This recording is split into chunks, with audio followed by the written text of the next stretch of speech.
Welcome to another World History 2 topic walkthrough, brought to you by Mr. Michael, Social Studies teacher. This video is here to help you fill out your lecture notes, understand the big ideas, and maybe even laugh once or twice. So grab your notes and let's get started. All right, y'all, welcome back to World History 2. Today we're diving into the land of snow, czars, and seriously dramatic royal energy, Russia. This lesson is all about absolute rulers of Russia. We're talking about the people who looked at the phrase sharing power and said, nah, I'm good. These rulers didn't just lead their country, they controlled it. From Ivan the Terrible's villain era to Peter the Great's total glow-up for Russia, you're gonna see how absolute power shaped an entire empire. So get ready, because things are about to get icy, intense, and just a little bit unhinged. All right, check out this map. We're looking at Europe around 1740, right in the middle of the Enlightenment. This was the era when thinkers across Europe started saying, hey, maybe kings shouldn't just do whatever they want. Now, if you notice, Western Europe, places like France and Britain, were buzzing with new ideas about reason, science, and government. Meanwhile, way over in Russia, not so much. They were kind of behind the trend, still vibing with medieval-style rule, while everyone else was talking about freedom and logic. But don't worry, that's about to change. Russia's rulers were watching all this go down, and a few of them decided it was time for a massive upgrade. And trust me, they didn't do anything halfway. So let's see what happened when Russian monarchs decided they wanted to join the Enlightenment Party their way. All right, squad, meet Ivan IV, better known as Ivan the Terrible. And no, that wasn't just a dramatic nickname. This guy seized power when he was only 16. Most of us were still figuring out how to parallel park at that age, but Ivan was out here crowning himself the first official Tsar of Russia. The word Tsar actually comes from Caesar, like the Roman emperors, because apparently Ivan wanted people to know he was that guy. Now, early on, Ivan was actually doing some solid ruler things, organizing the government, expanding the empire, trying to level up Russia's power. At first, people were like Ivan the Awesome, but as we'll see soon, things took a dark turn. So, yeah, Ivan's story starts off strong, but keep watching. The terrible part of his name is definitely earned. So at first, Ivan was out here winning. Literally.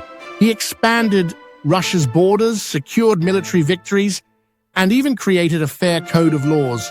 People were like, okay, Ivan, we see you, Mr. Justice and Order.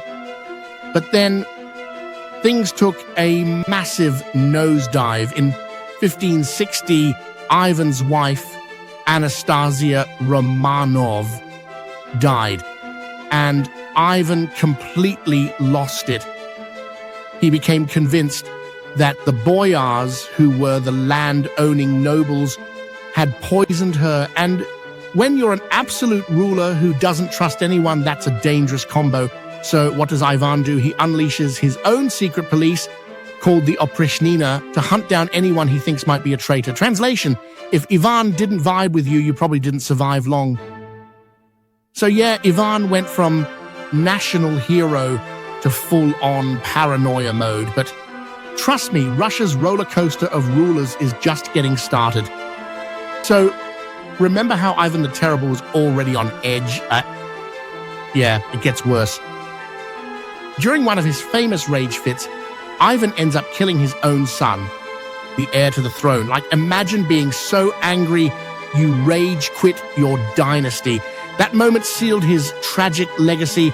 His youngest son took over next, but he wasn't exactly giving strong leader energy. He was weak, sickly, and died without an heir, which basically left Russia without anyone to run the show.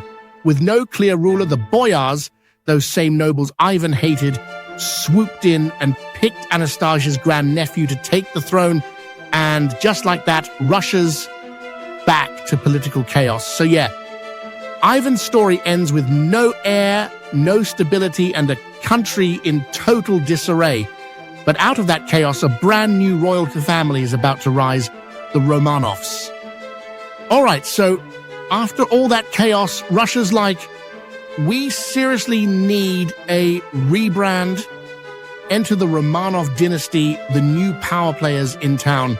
They set up a code of laws, shut down revolts, and laid the foundation for something big. The age of absolute rule under Tsar Peter I, or as history calls him, Peter the Great. Now, Peter had one major goal: drag Russia out of its medieval era and into the modern world. But here's the thing. He didn't exactly ask nicely. Peter once said, "Though a thing be good and necessary, our people will not do it unless forced to." Basically, dude's saying, people won't change unless you make them. Classic my way or the highway energy. It's kind of giving dictator vibes, but also he's got a point. Peter thought modernization was essential, and he was willing to push, shove, and sometimes force Russia to get there. So, how exactly did Peter try to turn Russia into a European powerhouse? Spoiler, it involved boats, beards, and a serious fashion glow-up. All right, now, Peter the Great wasn't just talk. This guy acted. After visiting Western Europe, Peter came back to Russia like, yo, we are seriously behind. So he basically launched a national glow-up mission. He pushed for education, new technology, and all those fancy European ideas that made Russia seem less medieval and more modern. He also modernized the army with European-style training and weapons, but that came with a cost.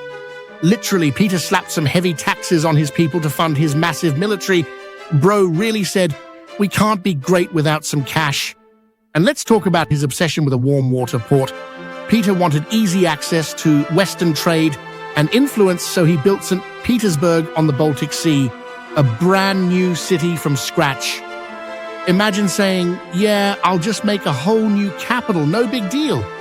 Oh, and he didn't stop there. Peter took control of the Russian Orthodox Church and basically told the nobles, or boyars, you're not running the show anymore. That's what made him an absolute ruler. Everything, from religion to military to money, was under his control. All right, squad, let's hit rewind for a sec. Russia went from medieval chaos under Ivan the Terrible, who literally rage quit his dynasty, to the rise of the Romanovs, who were all about control and order. Then came Peter the Great, who looked at Western Europe and said, we're going to copy their homework, but make it Russian. He dragged Russia into the modern age, built an army, a navy, and a brand new city, and even told nobles and church leaders to take several seats. Basically, Peter turned Russia from a historical side quest into a main character on the global stage. So, whether you think he was a visionary or just a control freak with a god complex, one thing's for sure, Peter the Great definitely understood the assignment. Speaking of assignments, let's see how well you were paying attention. Time for your bonus question. All right, historians, time to put those brains to work. We've seen Ivan the Terrible rule with fear and Peter the Great rule with ambition. Both absolute power moves, literally. But here's your challenge. If you had to pick one of them to lead a modern country today, who do you think would do better, Ivan or Peter, and why?